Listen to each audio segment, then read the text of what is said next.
posible el contenido de este documento. Como digo, el título es una gran promesa, la promesa que se formula en Deuteronomio capítulo 31, versículo 6. Tu Dios está contigo, no te dejará ni te abandonará. Por lo tanto, aparte de poner el dedo en la llaga, se expone, ¿no?, como punto de partida de esta exhortación pastoral, pues que están llamados a consolar a su pueblo, a consolar y a iluminarlo, y dar una palabra de sentido, una palabra de iluminación en una situación tan delicada como la que vive Venezuela. Y dicho eso, bueno, pues se ponen a describir la situación, a describirla, como digo, con una gran libertad evangélica, porque obviamente todos sabemos cómo se las juegan en situaciones de dictadura, como existen en aquellos lugares, ¿no?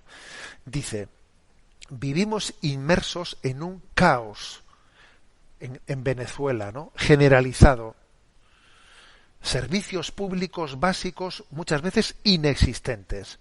Acción política divorciada del bien común. Inseguridad, indefensión, vida familiar vulnerada en su capacidad de gestionar las necesidades, economía inflacionaria y dolarizada, dice, ¿no? El sistema educativo totalmente deteriorado, ¿no? O sea, exponen de cómo está la situación. Bueno, es que os comparto unos datos, ¿no? Unos datos que he ido recogiendo. Obviamente estos datos no, en la exhortación apostólica no se recogen, porque obviamente se dirigen a los fieles de Venezuela, que bien conocen cómo está el asunto, ¿no? Fijaros, en estos primeros 5 meses de este año 2020, la inflación en Venezuela, pues ha sido de más de un 400% de inflación en estos primeros 5 meses. Pero es que, ojo, el año pasado, el año 2019, el precio de los alimentos en un año se multiplicó por 80. Sí, habéis oído bien, por 80. Si un pan, imaginaros, ¿no?, costaba pues €1 o $1 o lo que fuese el 1 de enero, el 31 de diciembre costaba 80, o sea, de 1 a 80. Eso el precio de la alimentación, porque el precio de todo lo ligado a la salud, las medicinas, la atención médica, fue multiplicado no por 80, sino por 180. O sea, una situación verdaderamente caótica, ¿no? Caótica, insostenible, a la cual encima se le añade en este momento la situación del COVID. Bueno, pues me parece muy valiente que la Conferencia Episcopal Venezolana diga cosas como las siguientes, ¿no? Los venezolanos queremos vivir en democracia.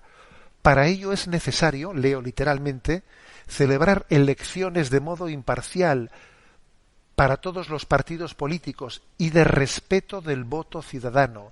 El régimen, más preocupado por mantenerse en el poder que por el bienestar del pueblo, ha convocado unas elecciones parlamentarias valiéndose de un Tribunal Supremo de Justicia sumiso al Ejecutivo, dice, de un Consejo Nacional Electoral ilegítimo y la confiscación de algunos partidos políticos, así como realizando amenazas y persecuciones a los dirigentes políticos e intentando comprar conciencias.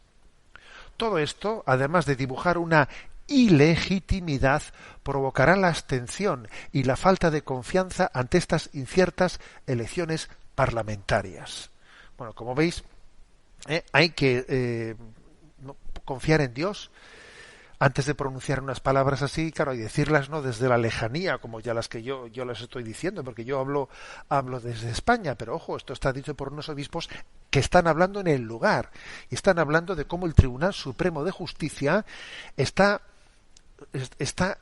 de alguna manera manipulado para que sea sumiso al Ejecutivo, y cómo hay un Consejo Nacional Electoral ilegítimo, y cómo se está comprando las conciencias y cómo se están amañando el sistema electoral y cómo todo esto está generando un sistema ilegítimo.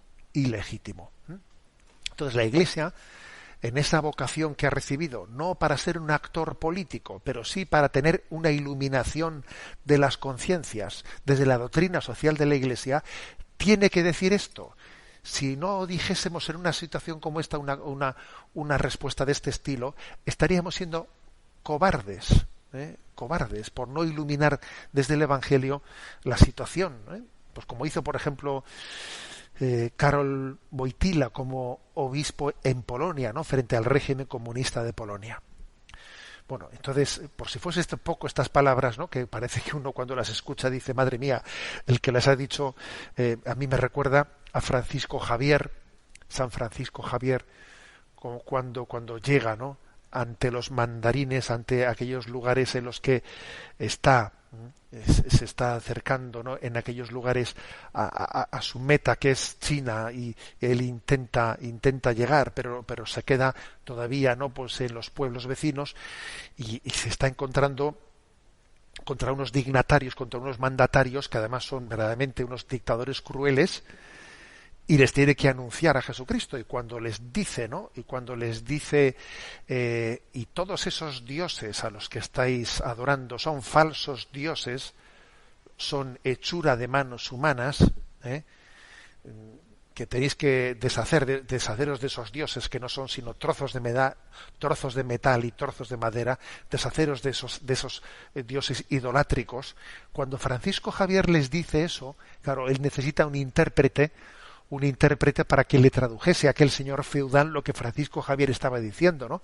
Y los intérpretes sudaban tinta china, como se dice, ¿no? Sudaban porque no querían decirle unas palabras tan fuertes, y regateaban con Francisco Javier para que rebajase un poco el tono de lo que estaba diciendo, para que ellos al traducírselo no se jugasen el pescuezo, ¿no?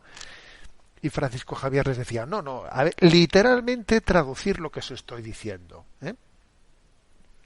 Bueno, a eso me ha recordado a mí leer estas palabras, ¿no?, dichas en un contexto en el que, por si fuese poco lo que he manifestado, pues ellos manifiestan con gran preocupación, lo leo literalmente, vemos con gran preocupación cómo las Fuerzas Armadas, lejos de estar al servicio y defensa del pueblo, han optado por seguir al lado de una parcialidad política. O sea, también están denunciando cómo el ejército pues está siendo de alguna manera pues manipulado a favor de una parcialidad política, ¿no? Y es más, dicen en esta carta que la negativa del ministro de Defensa a aceptar un cambio de gobierno es totalmente inconstitucional, porque resulta que el ministro de Defensa ha manifestado que habrá elecciones o no habrá elecciones, pero él como ministro de Defensa no está dispuesto a aceptar ningún cambio de gobierno. Entonces dicen los obispos, pero ¿qué es eso?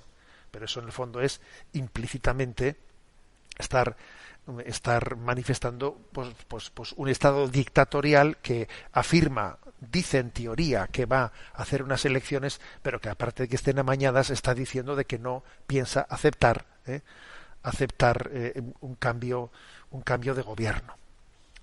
También me parece muy interesante, fijaros bien, que en esta carta, en el número 10 de esta exhortación, los obispos hagan un llamamiento a desbloquear la ayuda internacional, porque es curioso que la ayuda internacional se tiende a bloquear dentro de una nación por parte de aquel quien entiende que va a sacar rédito político de ella es el otro y no soy yo. Entonces, si el gobierno ve que va a llegar una ayuda internacional humanitaria de alimentos o de lo que sea, pero que esa ayuda humanitaria en el fondo está más apadrinada por la oposición o por la Iglesia o por no sé quién, entonces no admite la llegada de esa ayuda humanitaria. Si por el contrario resulta que es la oposición, ¿no?, la que ve que una ayuda humanitaria pues puede beneficiarle al gobierno, es la oposición la que dice mejor que no nos envíen ayuda humanitaria. Y entonces,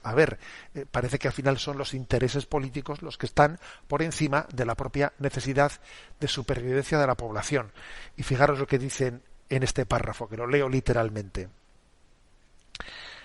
Hay que concertar, hay que consensuar, no llegar a un acuerdo para que la ayuda ofrecida por organismos internacionales llegue con el consentimiento y aval de todas las partes, hospitales de equipos necesarios para atender a quien lo necesite. Con esto no se favorece al gobierno, ni la oposición claudica. A ver, porque también ese sistema de Estados Unidos, ¿no?, de hacer que se genere un embargo contra una nación. A ver, el embargo contra la nación, ¿quién paga el embargo contra la nación?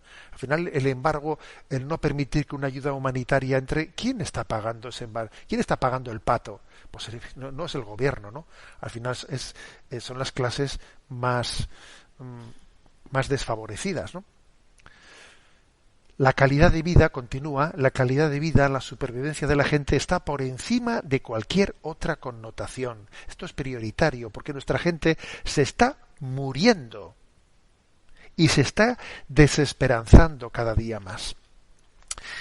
¿Sabéis por qué me ha parecido importante traer a colación esto? Porque es que vivimos bajo un efecto mediático en el que la realidad existe en la medida en que los medios de comunicación nos la ponen a nuestra consideración.